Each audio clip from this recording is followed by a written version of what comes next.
Hi everyone, आप सभी का स्वागत है जीनियस ऑनलाइन स्टडी में। मैं आज आपके लिए लेकर आया हूँ एक बेहतरीन सा टॉपिक, जिस टॉपिक का नाम है दोस्तों प्रोटोजोआ। क्या है दोस्तों नाम? प्रोटोजोआ। इस प्रोटोजोआ टॉपिक में मैं आपको बताने वाला हूँ कि प्रोटोजोआ का खोज किसने किया, प्रोटोजोआ है क्या, आखिर प्रोटोजोआ कहाँ कहाँ पाया जाता है। मैं उनके बारे में आज आप सभी को मैं बताने वाला हूँ। ध्यान से देखिएगा दोस्तों, आखिर इस प्रोटोजोआ का अर्थ क्या होता है। प्रोटोजोआ का अर्थ क्या होता है, ध्यान से देखिएगा कि प्रोटो यानी कि प्रोटो मतलब होता है दोस्तों प्रथम। प्रोटोज मतलब क्या होता है दोस्तों? प्रथम होता है। और जोआ मतलब हुआ दोस्तों क्या? एनिमल। यानी कि कहा जाता है कि क्या कहा जाता है कि यानी कि विश्व ब्रह्मांड का यानी कि कहा जाएगा कि प्रथम जंतु यानी कि आदिकालीन जंतु भी कहा जाता है। किसको? प्रोटोजोआ को कहा जाता है। यानी कि प्रोटोजोआ आदिकालीन जंतु यानी कि प्रथम जंतु जो है कौन है दोस्तों? प्रोटोजोआ है। क्या दोस्तों?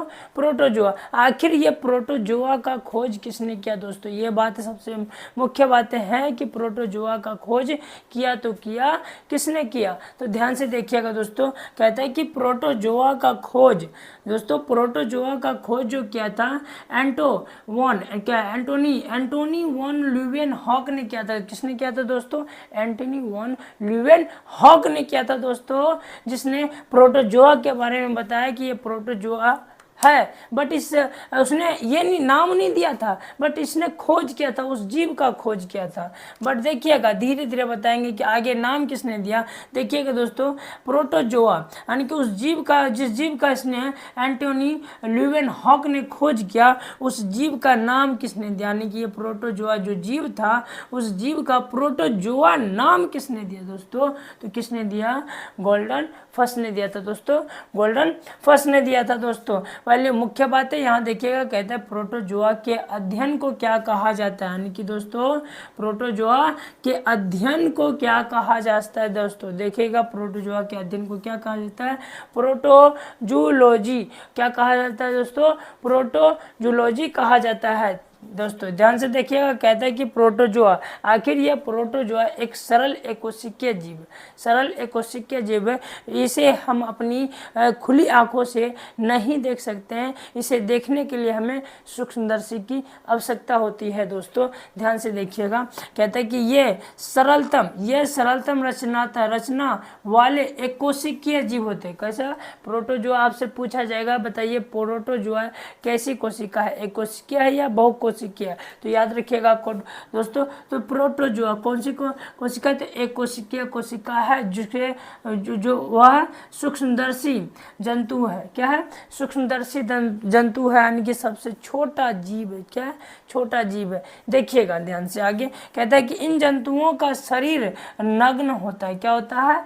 नग्न होता है इनके। देखिएगा, कहता है तथा शरीर पर क्या होता है दोस्तों? पेलिकल का महीन आवरण होता है। शरीर पे पेलिकल का महीन आवरण होता है। जैसे इस प्रकार का मैंने यहाँ पे एक चित्र बनाया। इस चित्र पे देखिएगा, मानिए प्रोटोजोआ है, इसके शरीर पे महीन पेलिकल होता है, पूरे नग्न होता है, नग्न अवस्था में ये होती है। ध्यान से देखिएगा, कहता है कि इनमें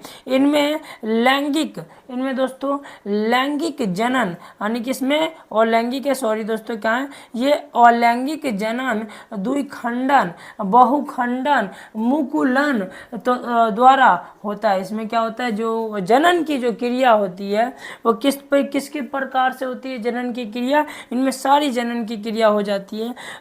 अलैंगिक भी हो जाता है, द्विखंडन भी हो गया, बहुखंडन भी हो गया, मतलब एक से कई प्रकार के जीव इसमें उत्पन्न हो सकते हैं। मुकुलन द्वारा भी हो गया, जैसे पादप, ये मानो कि कोई पादप है और पादप में यहाँ ये पौधा है और इस पौधे से क्या कहता है, इस उभरता हुआ इस भाग से भी एक जीव निकलेगा, तो ये भी एक प्रोटोजोआ का रूप लेगा। फिर मानो कि ये कट के हट गया, फिर एक ये नया रूप लेगा, तो फिर मानो कि एक उभर के एक रूप आया, तो ये भी एक प्रोटोजोआ, मतलब ये कहा जाता है कि प्रोटोजोआ में मुकुलन द्वारा भी, बहुखंडन द्वारा भी, द्विखंडन द्वारा भी और लैंगिक जनन द्वारा भी, साथ ही साथ लैंगिक जनन द्वारा संयुग्मन के द्वारा क्या होता है, इनमें जनन की प्रक्रिया होती है। यानी कि सारी प्रक्रिया, जनन की सारी प्रक्रिया किसमें, प्रोटोजोआ में पाया जाता है दोस्तों। किसमें पाया जाता है,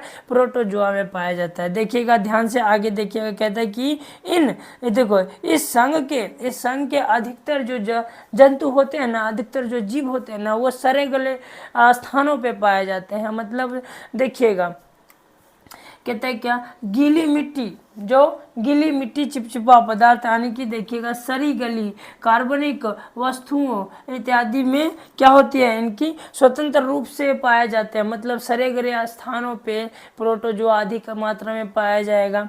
ध्यान से देखिएगा, आखिर ये प्रोटोजोआ में आखिर कौन कौन से ऐसे जीव हैं जो आते हैं, कौन कौन से ऐसे जीव हैं जो आते हैं। मैंने एग्जाम्पल थ्रू यहाँ पे मैंने बताया कि ये क्या है, अमीबा भी किसके अंतर्गत आता है, प्रोटोजोआ के अंतर्गत। ये भी एक प्रकार का जीव है। ये अमीबा के बारे में मैं डिटेल से आपको बताऊंगा कि अमीबा अपना भोजन ग्रहण किसके द्वारा करता है। तो ये बात याद रखिएगा, जो है जैसे मानिए ये अमीबा है, अमीबा का कोई आकार, ये मानिए कोई अमीबा है, इसका कोई आकार निश्चित नहीं रहता है, ये अपना आकार स्थिति के अनुसार चेंज कर लेता है। ठीक है, ये मानिए ये जैसे जैसे धीरे धीरे आगे बढ़ेगा ना, जैसे मानिए यहाँ पे कोई पदार्थ रखा है, तो ये जैसे जैसे आगे बढ़ाएगा तो इसके मुंह की ऊपरी भाग, ये वाला भाग ऐसे करके पूरे फैल जाएगा और ये पदार्थ को ग्रहण कर लेगा। ये जो भाग हुआ, इस भाग को कहते हैं कूटपाद। क्या कहते हैं दोस्तों, कूटपाद। यानी कि ये मुंह वाले जो भाग है ना, इस भाग से इस वस्तु को ग्रहण कर लेगा। किसको दोस्तों, वस्तु को ग्रहण कर लेगा। ध्यान से देखिएगा आगे एग्जाम्पल क्या है, पैरामीशियम क्या है दोस्तों, पैरामीशियम है, क्या है, युगलीना है। याद रखिएगा दोस्तों, युगलीना यानी कि प्रोटोजोआ में युगलीना को कहा जाता है हरा प्रोटोजोआ। यानी कि हरा प्रोटोजोआ किसको कहा जाएगा, किस जीव को कहा जाता है, तो युगलीना को कहा जाता है। किसको कहा जाता है दोस्तों, युगलीना को कहा जाता है। और भी है, प्लाज्मोडियम है और ट्रेपनोसोम है, एंटी अमीबा है, हिस्टोलिटिका है इत्यादि। मतलब ऐसे कई प्रकार के जीव पाए जाते हैं, प्रोटोजोआ के अंतर्गत का पाए जाते हैं। दोस्तों अगर आपको ये वीडियो अच्छा लगा तो लाइक कीजिए, सब्सक्राइब कीजिए और दोस्तों के साथ शेयर कीजिए। आज के लिए इतना ही दोस्तों, जय हिंद।